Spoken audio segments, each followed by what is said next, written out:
Hello everyone, I'm going to do a review of The Vegetarian by Han Kang.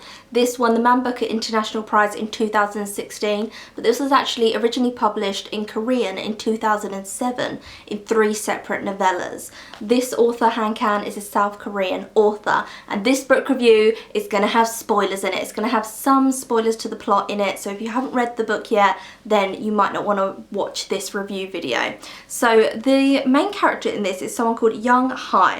And this book is separated into 3 parts, and the 3 parts are different people in her life talking about her. So the first part is her husband talking about her, the second part is her brother-in-law talking about her, and then the third part is her sister talking about her. But we never hear from Young Hai herself, so we don't know how she feels about the whole situation, apart from there are some sections when she's talking about dreams. She's telling people about these dreams that she's having. So there's this kind of weird passages about dreams, but we never really get her straight thoughts on what she thinks about different people, so you have to just trust that the people around her are telling you the correct information about her because you never hear from her herself. So the first part is about her married life with her husband, and that's when we meet her extended family, and it's called The Vegetarian because she decides that she is going to go vegetarian, but then very quickly on you realise that she's not eating at all, that she is developing anorexia. And so it's nothing really to do with not eating meat. She says she's had a dream and that's why she's not eating meat, but really she's developing anorexia. The second part is her brother-in-law, who's an artist, and he's very sexually aroused by her, and I didn't really care too much about the descriptions of his sexual fantasies that he wanted to have with her. It was very graphic, and I have no interest in other people's sexual fantasies or sex lives. I don't know why, it doesn't ever interest me in books or films, but I did think part 2 was still very good. And then part 3 is told by her sister, and I'm not going to go into what happens in part 3 because I feel like you have to read the book yourself, because in part 3 a lot of the story unravels, so I'm not going to tell you about part 3. I adored this book. This book was so good. This book was such a masterpiece from the beginning to the end. It was just so genius, and it was just a masterpiece. The way everything was brought in. Han Kang she is an absolutely incredible author, and it's really about the descent into madness. And then at the end, people are saying, could we have helped Young Hai in some way? We saw the warning signs, and you see it from right at the beginning when she's become vegetarian. You see the way people are treating her and interacting with her and not being very nice, and then her condition kind of worsens and worsens, and it's about so many different things, but I also feel it's very open to interpretation. I feel like different people are going to react differently towards the book. I feel some people are going to connect to it a lot more than others, and some people might not like certain passages. It's very disturbing, let me say that as well. There were scenes that I felt were very disturbing. It was very unnerving and unsettling, the whole thing, but it is about this woman's mental illness, and it's about she's losing grip of reality. So she stops doing her day-to-day normal things, and it starts with her becoming a vegetarian. And then all her day-to-day normal routines she has within life, she stops doing them. And I took from the book how we can all easily lose grip of reality. You know, when we think about people in psychiatric hospitals who they can't talk anymore and they're completely living in their own world and they're very mentally unwell, you think, how could I ever become like that? But you could. The way people treat you could turn you into that. You could lose grip of reality. And I loved a bit where one of the characters was saying that holding on to reality, she felt like she was just holding on to reality by a thread. She was just holding on to her routines and her life by this very thin thread, and if she let go of the thread, then she would descend into chaos and into madness, and she would not be able to come back from that. And she knew that if she let go of the thread, she would never recover from that. She would go into her own reality, her own world, and that would be it. And that bit I found so powerful and so strong. I just thought it was so good. There are so many bits that I want to go into it that are like going through her mind. So the first part, her husband isn't very kind to her. And also, can I just say, I can understand why in 2007 it was published as 3 separate novellas, because the 3 bits stand on their own by themselves. They're so strong, they could be 3 separate novellas. All the characters are so rounded and they're so strong, and their focus in all the chapters is Young Hai, but you're never hearing from her, and then you slowly find out more about the characters that are telling the story themselves. So the first part, she's with her husband. Her husband doesn't really love her, and he admits that, and is controlling and domineering.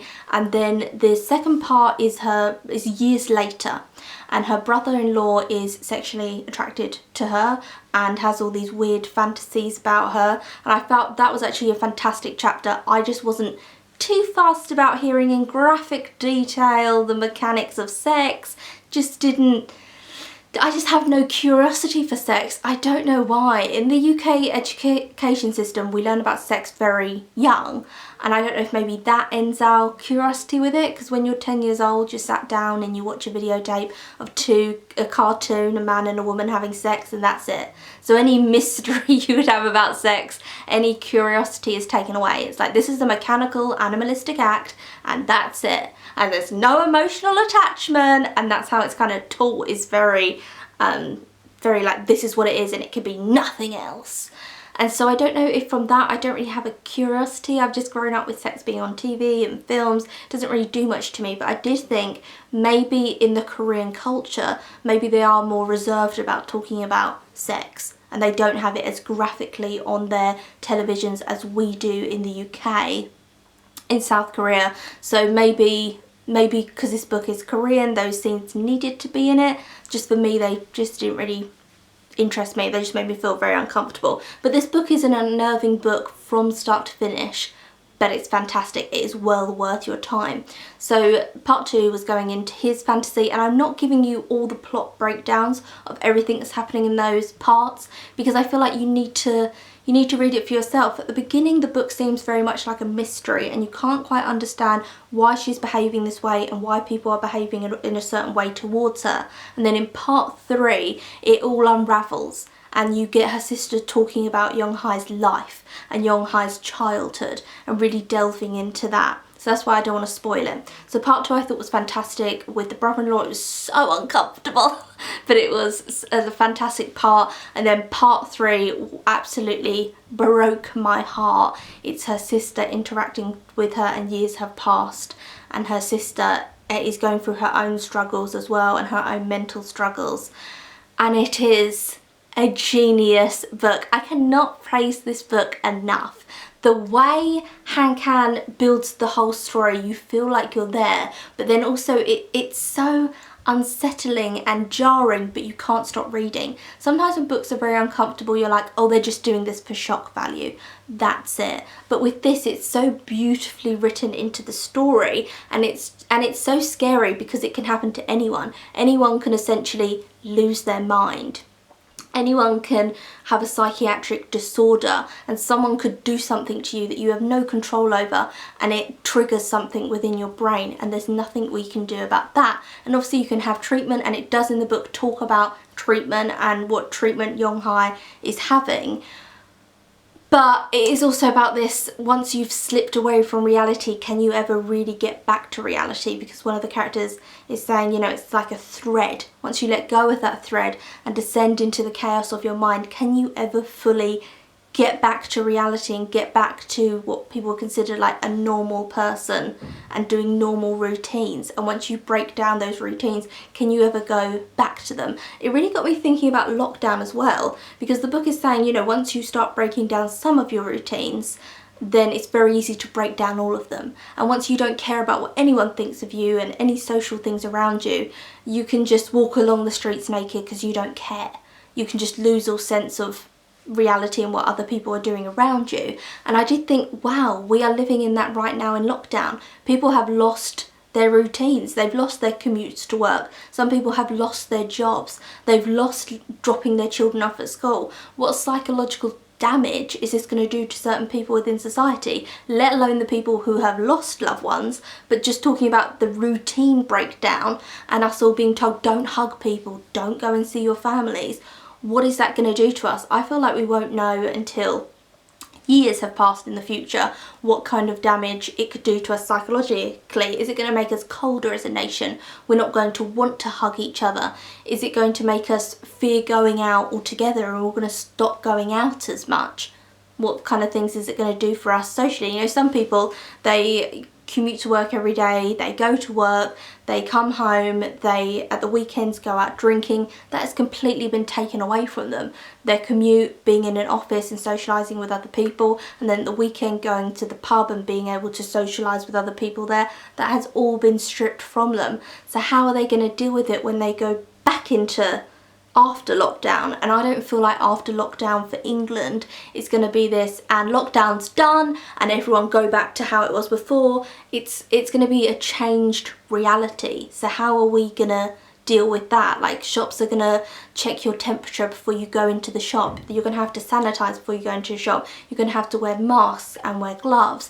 And at school, children are going to have to social distance and not touch each other. So with all these changes, what is it going to do to us psychologically? I found it really frightening, because part one, it's talking, her husband's coming home from work and she's doing things that she doesn't normally do, and she's thrown out all the meat, and then they go to a work dinner and she won't eat the meat, and then she's never worn a bra but she's wearing a top where her like nipples out and she doesn't care, and there's a bit where she like exposes her chest and she just doesn't care about the kind of social things that we all have. And I just found it fascinating. This book was absolutely fascinating. And it was fascinating to read this book in lockdown, because I was like, oh my God. Like, part one's talking about once you start breaking your routines, it's easier to break more of them. And I was thinking, oh my God, like all my routines are broken because of lockdown. What is that going to do psychologically to me? I think more other people, because I've always worked from home, but with other people who are used to commuting and socialising in an office full of people, I think it is going to have a massive effect on them. This book, I cannot praise this book enough, but it is very uncomfortable. I think some of the greatest books I've ever read though are uncomfortable, like The Colour Purple, like Girl Interrupted, like Damage. They are very uncomfortable books to read, but they are so about human life, and it's not always a happy ending, and it's not always the ending that you want for the characters. It's just realistic that some people are going through battles within their own minds and can't ever seem to get out of that. Like, there's not a lot of hope in this book, let me say that. It's about you deteriorating into madness, how that can affect all of us. It's also about anorexia.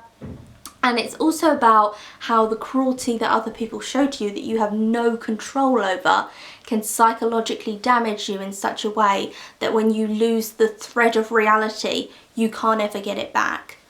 Very sad book, but very realistic, I feel, to a lot of people's stories, and for some people it doesn't get better, and then looking into what could have caused her to get to the point of where she is at the end of the book. Let's go back and look upon it. It's also a book that I wanted to reread immediately. When I finished it, I was like, oh, I really want to reread it now. I want to go back over things because I'm going to think about them in a different way. Because it started and I got the perspective from her husband, but then I got a completely different perspective from her brother-in-law, and then a completely different one from her sister.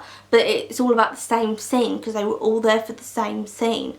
So it's 3 different point of views, and it's on this woman who we never hear her speak directly. She never gives us her direct thoughts. It's just from dreams. But there are a lot of things that you can get from her dreams, and I feel like it's about the power and control that everyone has over her, and everyone has always had over her. And so when she makes a choice, I'm going to be vegetarian, she's not making a choice to be vegetarian, she's making a choice to have control, and the only thing in her life that she can control is what she eats. That's the only thing she has control over, and then she develops anorexia from that.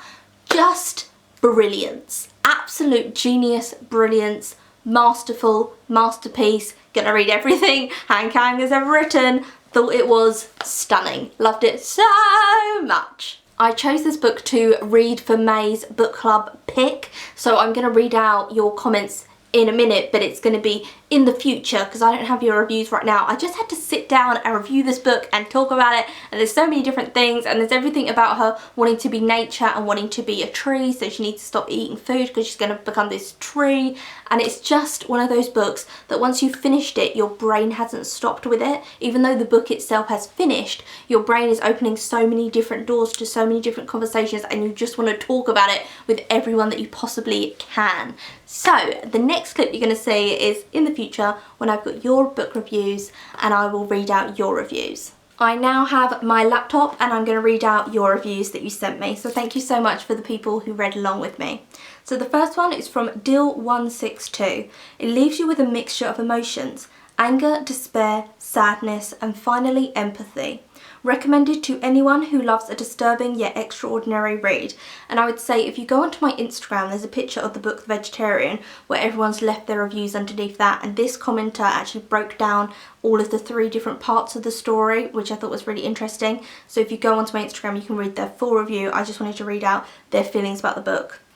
100%. And I felt a lot of empathy for the character's sister in the end. I really empathised with her and felt a lot of sympathy for her.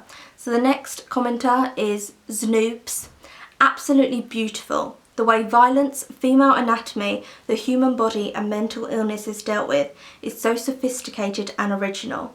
This book is an extremely memorable experience that is honestly so hard for me to even put into words. 100%. Like I was saying before, genius, just genius. And it's been a few days since I filmed the first part of this video that you saw, because once I'd finished the book, I just had such an explosion of emotions about it that I needed to sit down and film it, even though I hadn't got your review together. And I am still thinking about it now. There are still scenes in the book that haunt me, and they're not because they're really grotesque and really disturbing and gory and that's it. It's just written in such, I agree, sophisticated way, and it's such a layered book.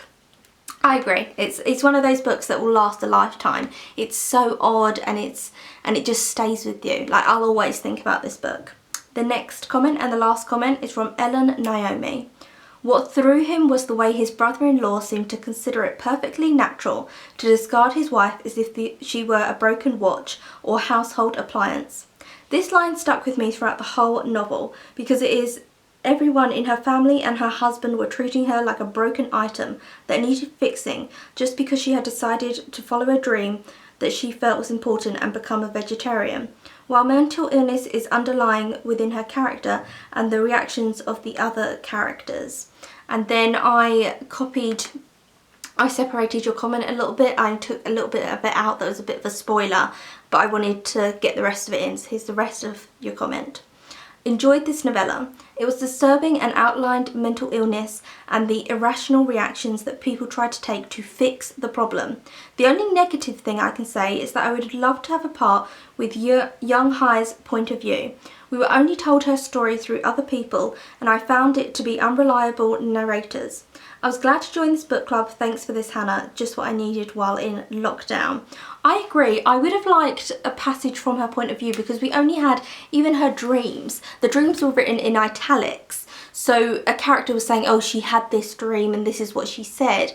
And they were written in italics. So it was to give us the point of view that this was actually what she had said. It's not what the narrators were saying she had said. But then I was never quite sure. And I wasn't quite sure with characters if they were telling the full story, because obviously they can never tell the full story. They're not in her head. They don't really know how she was feeling. But then you had this sense, are they trying to make themselves seem a little bit better and their behaviour a little bit more acceptable? Did it really happen like that, or was she forced to do that? I felt that a little bit with the brother-in-law. When it got to his part in the book, I was thinking, did it happen like that, or was it more of a forced situation? We'll never know because we never get it from her point of view. But then I feel not knowing her point of view was very haunting.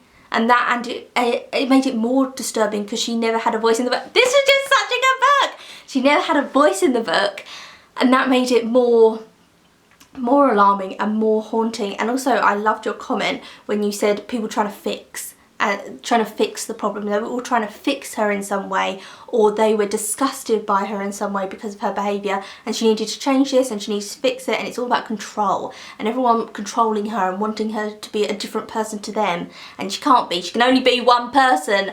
Oh, thank you so much. I loved your reviews. Your reviews were very insightful and also picked up on things that I hadn't picked up on, like when someone said it was a sophisticated writing style, 100%. When it talks about female anatomy, 100%.